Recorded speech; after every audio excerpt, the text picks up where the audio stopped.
Hey, my eardrums are bleeding. My headphones are in, and it was really loud on there. But it's Rumor Innuendo. It's Tuesday. We're back after Labor Day. Robert, did you work on Labor Day? Robert Karpelis, WD Creative _ish, as you're known as well.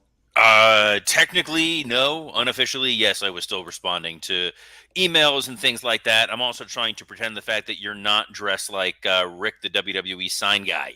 Oh, So oh. yeah, going a little deep cut on that. But we have a lot of stuff to cover. Dom, we were off for Labor Day, so we did not really get a chance to talk through Bash in Berlin. Obviously, Raw last night. A lot of other news stories swirling around here, so it's going to be a little bit of needle drops throughout this very quick half hour. Do want to say a few hellos. Dre Owens finally made it back to the live show. Alt Jake, good morning, everyone. Joseph Wade Walters, morning, fellas.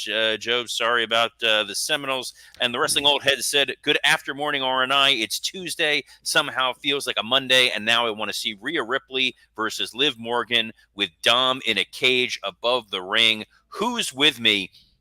I hope they're planning on, selling another one of those like shark cage action figure play sets. And this is how we're getting to it. I'll That would take be I'll fantastic. take that any day of the week. But Dom, we got a lot of stuff to do, so I will defer to you. Where are we starting, my man? Let's start real quick. I want to get your thoughts on Bash in Berlin. The big event that happened. Record-setting event that happened, highest-grossing arena show to go down. But I just kind of wanted to get your quick thoughts on some of the matches that didn't necessarily have ties to what we're going to talk about on Raw. So let's start with Cody and Kevin Owens. What did you think of that and how they positioned Kevin Owens? Just hold on a second, too, while you do that. I'm going to close my window because we got some action going on outside. Yeah, as you go fend off what sounds like a chainsaw wielding monster. What was great was the entire show was well balanced, and I think that was what was the most important thing for that audience. Kevin Owens and Cody starting off the show having a good back and forth match, a clean back and forth match that told a completely different story than anything else we got. The story of the match going in was Kevin Owens talking about how Cody may have had a hurt knee, the fact that he didn't fully target it, he was hesitant. At one point, he didn't go for the power bomb onto the apron, and that it was that inability to not see a friend that led to Kevin Owens ultimately losing to Cody. Yeah. Do you foresee that? And then ultimately they hugged it out and everything like that. Do you foresee this? What do you kind of expect to see maybe on SmackDown? I know we'll preview that once Thursday rolls around, but We'll preview it as we get in. I think the story is going to be that Kevin had the opportunity and he didn't take advantage of it.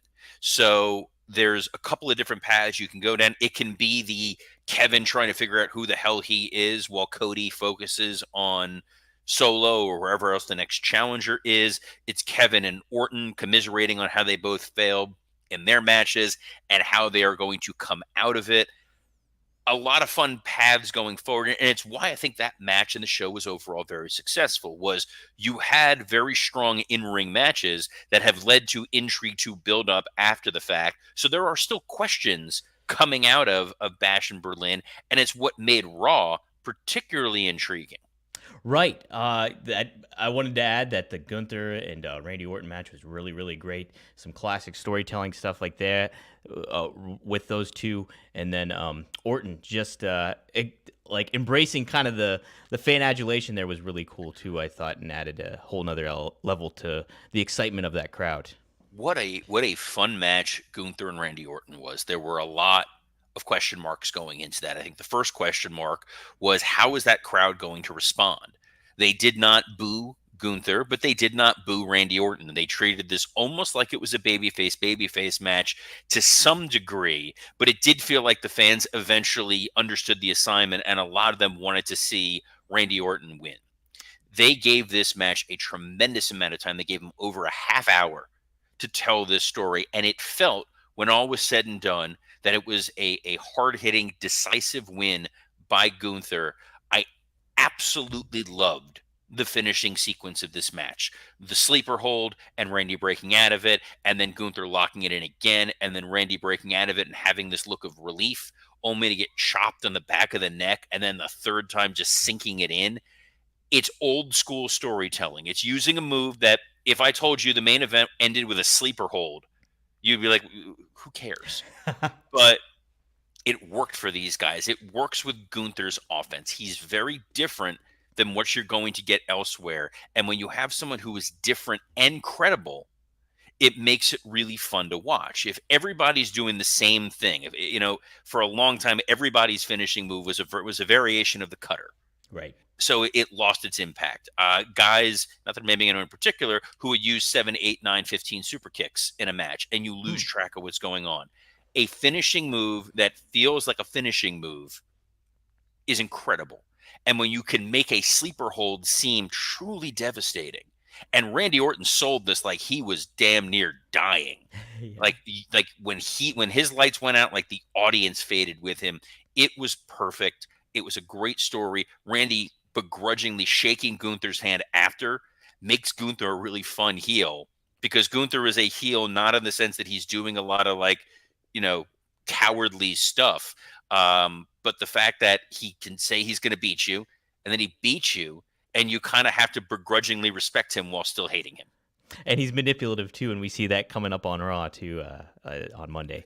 Real quick before we get to Raw, want to get your thoughts too on Cody Rhodes' press conference. I thought that was him navigating those waters of getting asked about the McMahon documentary, Janelle Grant, et cetera, et cetera.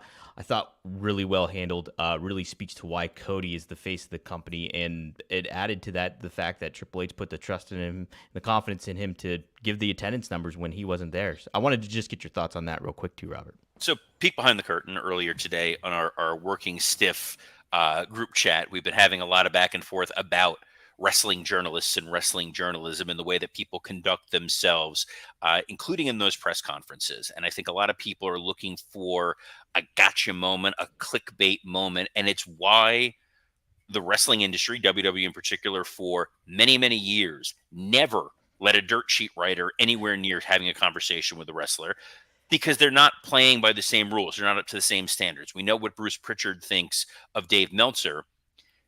They're not regulated in the way that regular journalism is. And you're credentialed, you're allowed in to attend a press conference.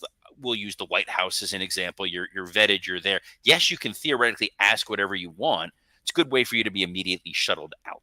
Yes. And the fact that they wanted to ask Cody coming off of the show, what do you think? What do you think of the Janelle Grant thing? Like, come on, guys. You're not going to get insight. He's not going to say, here's what I heard, guys.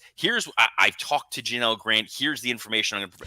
No, it's gotcha nonsense. And Cody is such a great politician that he's able to weave through that answer. And if you go back and listen specifically to that one question that was posed to him, are you going to watch the Netflix documentary? And what do you think about the Janelle Grant thing? And he's like, look, guys, first of all, I'm doing a rewatch of Game of Thrones. So the fact that anyone's willing to admit that they're going to go back and rewatch Game of Thrones. I mean, I know after WrestleMania 14, Triple H said that Shawn Michaels dropped the ball. He did not drop the ball as much as the folks who did Game of Thrones did on that last season. Former WWE writer and good friend of mine, Alex Greenfield, to this day is like just seething from that. So to put yourself through that a second time, I thought the neck tattoo was a bad enough decision, Cody. But the way that he was able to say, look, I've got a lot of stuff to watch. The Netflix documentary is not a WWE documentary. More importantly, this crowd is more concerned and focused with what we're putting on in the ring. That is what we are focused on, putting on a great show, and we put on a great show, and that's really all I can comment on. Is it a cop-out? Absolutely. Is it a question that really should not be asked in that situation? You're darn tootin'. How's that for some strong language, some Dominic D'Angelo style profanity? Hey, yeah, settle it down there, Robert. But yeah, I'm with you. You see those press conferences, it's one extreme or the other, where it's too fanboy or too gotcha a lot of the times in those press conferences, and kind of speaks to the level and the state of wrestling journalism, if you will. But Robert, let's get to Raw. Well, before Raw, I think one of the perfect examples of wrestling journalism was the Odyssey Jones situation.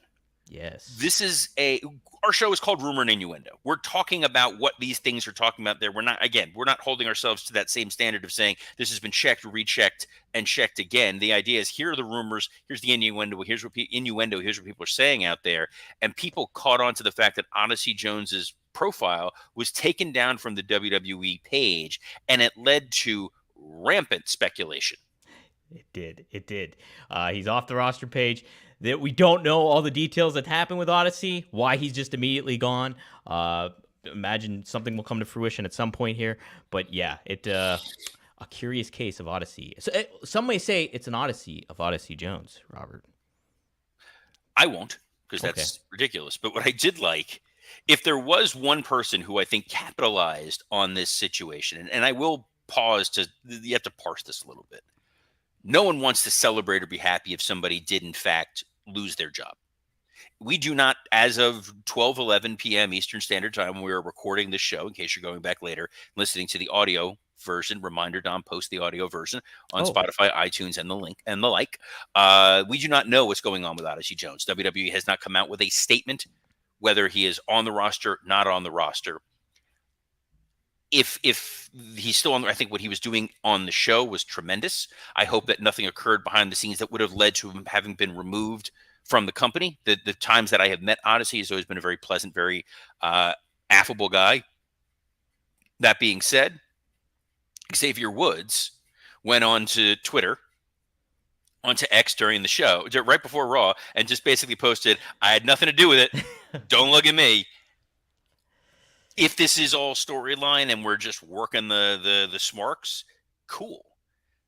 If it's not the case and Woods was just kind of being cheeky and chiming in while he was at Dragon Con, we'll see where this ultimately goes. But that's sort of one of those examples of you don't want people out there reporting things until anybody knows. All we can confirm for sure is his picture was not up on the website.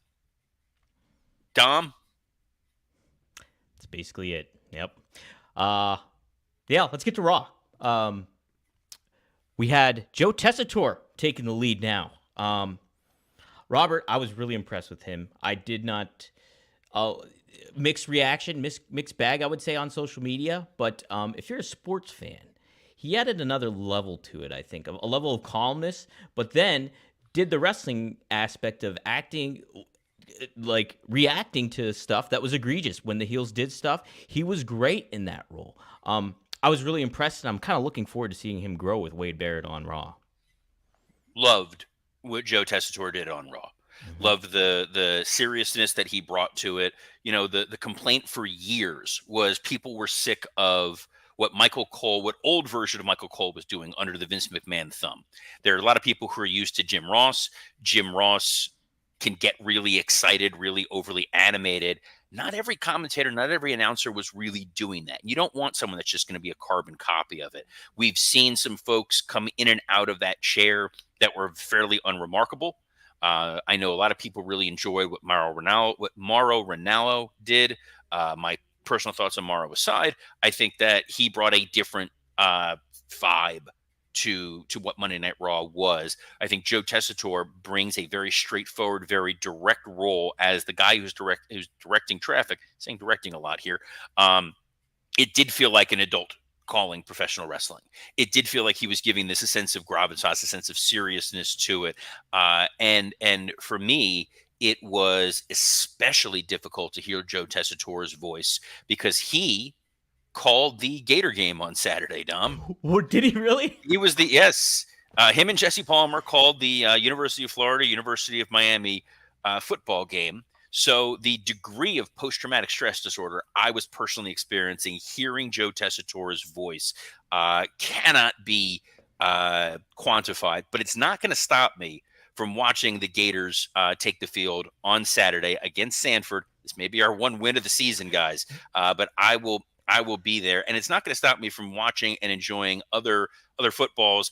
I'm going to be, plugged in. I'm going to be watching college football and watching the NFL, and there's a lot of questions that are going on. You pick the game. You're going to wonder, is that quarterback going to throw more than 300 yards? How about the receiver in Miami grabbing a touchdown?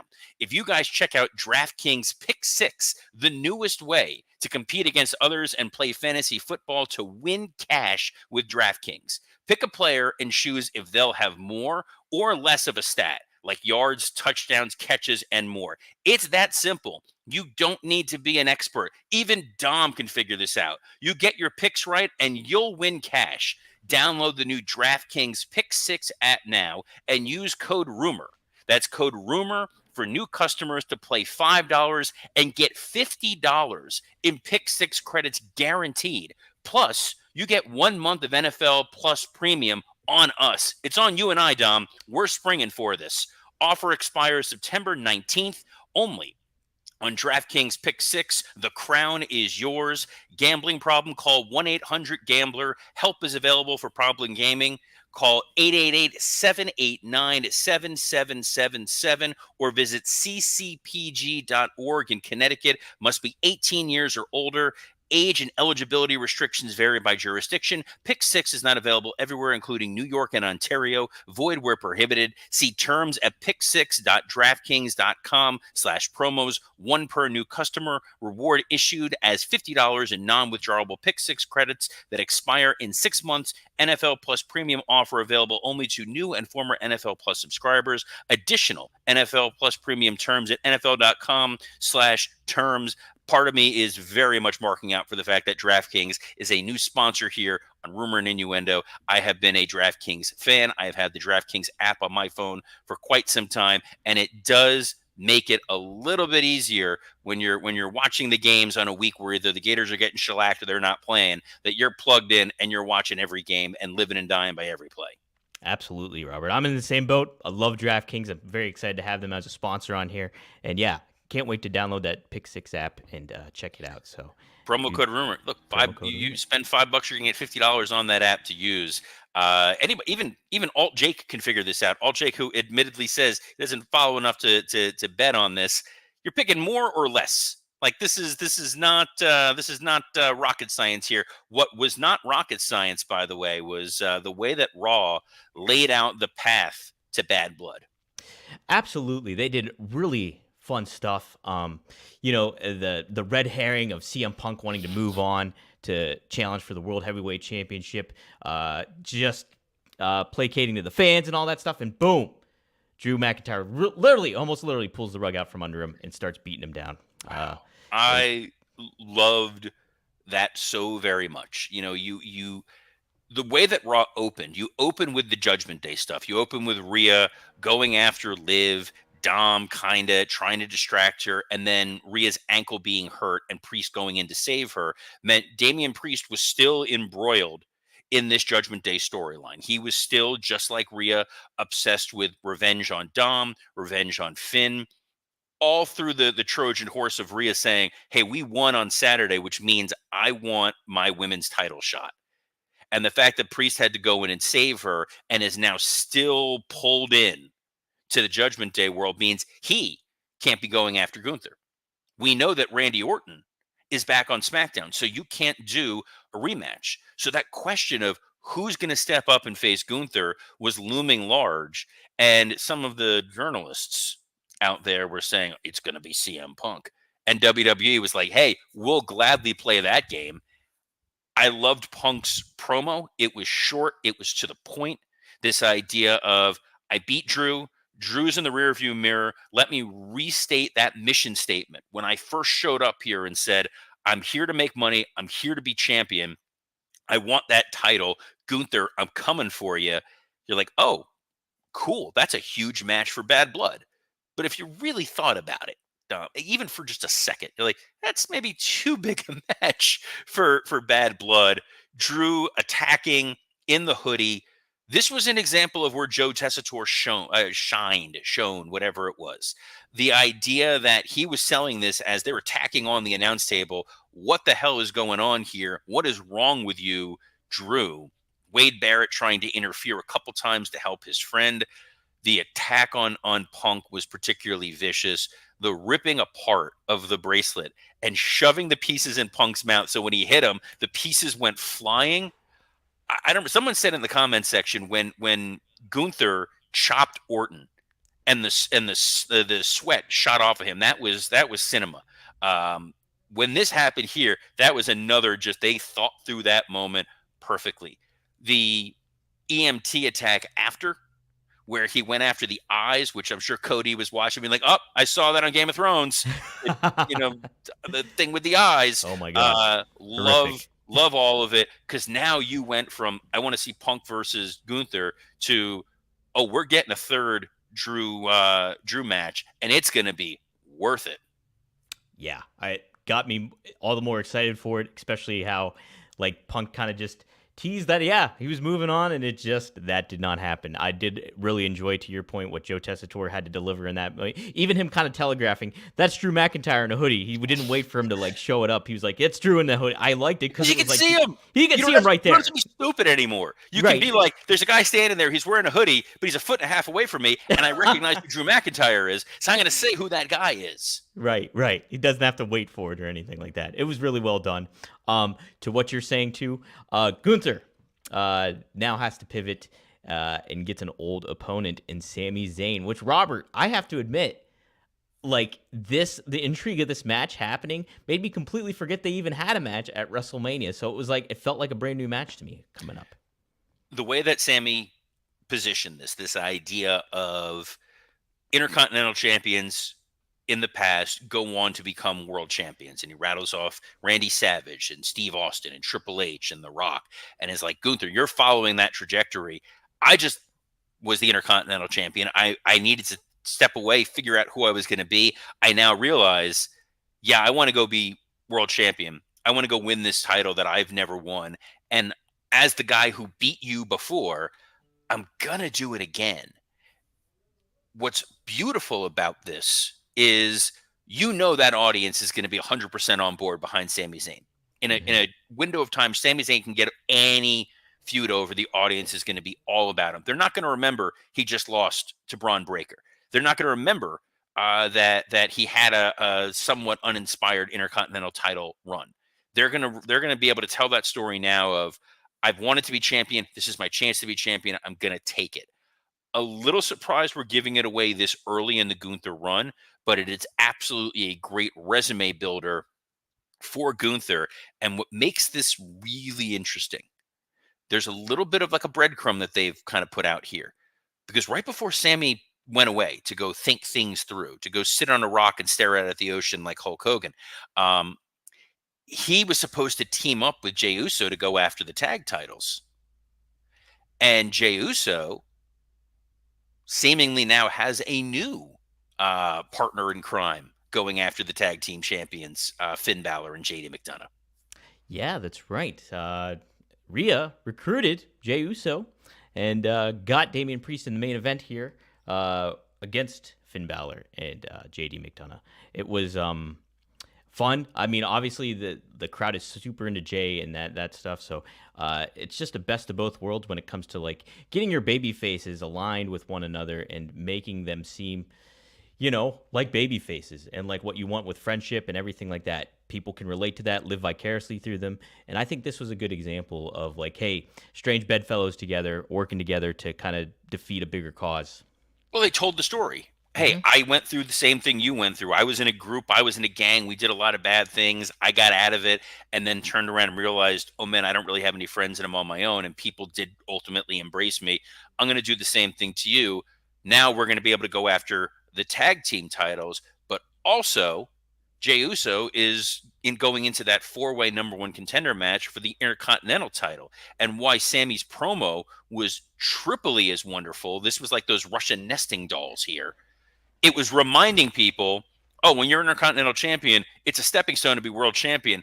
Oh, who's the current Intercontinental champion? Oh, yeah, Braun Breaker, the next big star in the company. Like, it was so elegant, and it sucks to be this positive about Raw and just be like, I mean, we could talk about the Pasta Fusion Collective later, but the fact is like they know what they're doing, and every segment's accomplishing 5, 6, 7 different things. So much so that even before Jey Uso goes out there to have that tag match, he confronts Braun Breaker, and Braun Breaker for the second time drops that whole, no one in your family's ever beat anybody in my family. So it's a quasi bloodline story on top of everything else. Dom, they are cooking with gas there.